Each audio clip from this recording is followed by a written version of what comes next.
Hey gang, welcome back to the big board. So I've been playing this particular game here, Caucasus Burning, the Nagorno-Karabakh War 2020, which is interesting because I read a little bit about that conflict a short while ago and then saw that Yaah was releasing a title on it. So I made some inquiries, and Mark was actually kind enough to send me a copy of the game that's developed by Greg Porter, and I've had quite a bit of fun with it. It's built on the back of or the roots of the Vietnam 65 system. So if you enjoyed that tactical level game, this is set in a more, I would call it, operational scale, battalion scale game, although there's no really specific unit sizing per se in this game. I don't really think. I guess you could probably call some of these units battalions, perhaps. But so it's a card generated, right? Card play to execute actions. So there's all sorts of different activities you're going to go through here. So you can assault, you can move, you're going to play a card, and then you can discard 2, and then you're going to, when it's your turn again, you will draw 4, and there are 2 end of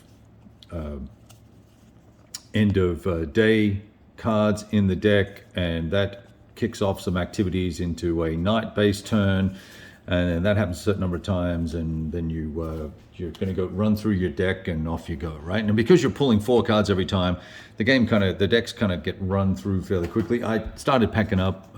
We got wrapped up here. It's an interesting problem to work your way through, is what I found most fascinating about the game.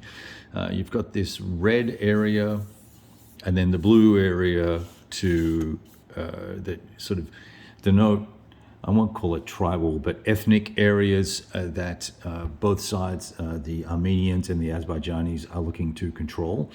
And whoever collects the most city locations will generate at the end of certain phases or certain turns. They're going to generate for themselves political points. And then over here on the left, let me just loosen up the camera stand here a little bit. Over here on the left, we're going to be pulling these political cards for both sides as we hit these red markers. And the interesting trick here is that while you want to capture control of cities and towns, you're also looking at this political track here. And if you, as this progresses, as both sides are on here, as this progresses, you're going to be potentially brought to the table to a forced settlement or negotiated peace. And so if you don't have the most VPs at that time when that happens, then you're out of luck. So it puts a little bit of tension into the game and a little bit of subtlety around the strategy for the game player. So it's not just a smash and crash, flip a card to see who wins the battle type of thing. It's a little bit more thoughtful than that at that operational scale, which I quite liked. Now the counters themselves are interesting, and I did in fact get a little spun up around the axle on the counter layout, because the movement factor is actually the middle number on the counter. I don't know why they chose to do that, but that is what it is. Combat factor here, defensive factor here, and depending on the type of, so you've got a 0 in a circle here, right? So that's going to have a different value. There are red values for artillery and missiles and things like that. The game is simple enough to execute on combat. You take the total number of factors here if you're just shooting, right, firing artillery, and then you look at the hex defensive number, which might be a 2, and in this case that would not be good. Let's just pick another one. Here we go. Let's say I'm firing at this artillery, and I had a 2 combat value, and this guy has a 0. It means I'm going to flip 2 cards and see what the numbers on the color of the numbers are on the cards. So if I flip a green, if I get a green number, I'm going to put a hit on it.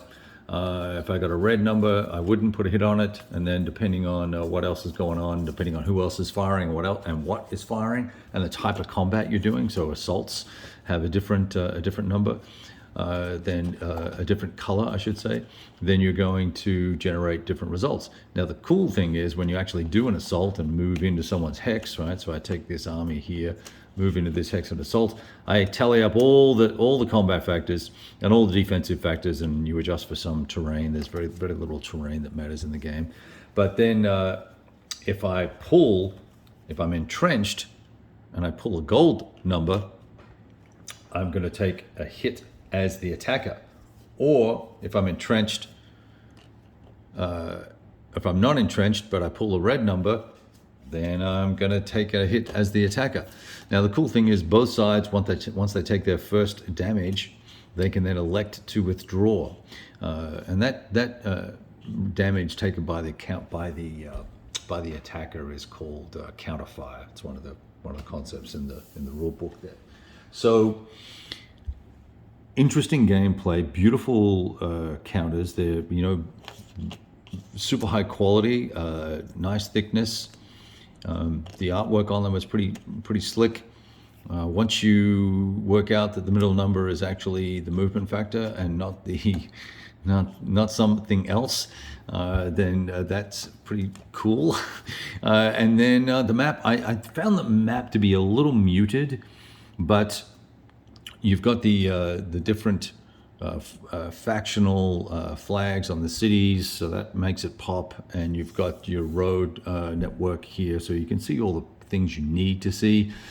Just sometimes sitting at a different angle, it's a little muted for my tastes anyways. That's kind of a subjective observation there, but nevertheless, fast playing. You're flipping cards, picking an action to execute against. Your opponent, depending on what action you execute, can have a reaction. So there are, in these card decks here, there are green actions like this, right? So you can execute a reaction against the activity that the player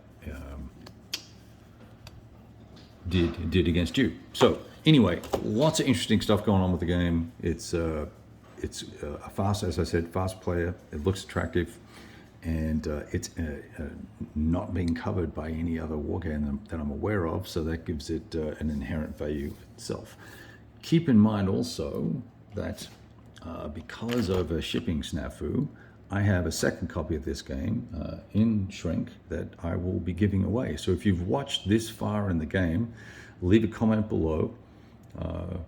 Be nice if you're a subscriber. Leave a comment below that you're interested in going into the draw to be pulled out to win a copy of the game, and I will ship it to you at my expense, as long as you're in the United States. If you're out of country, then we'll work it out. All right, thought I'd share that with you, and then we'll get caught up again real soon. Roll dice.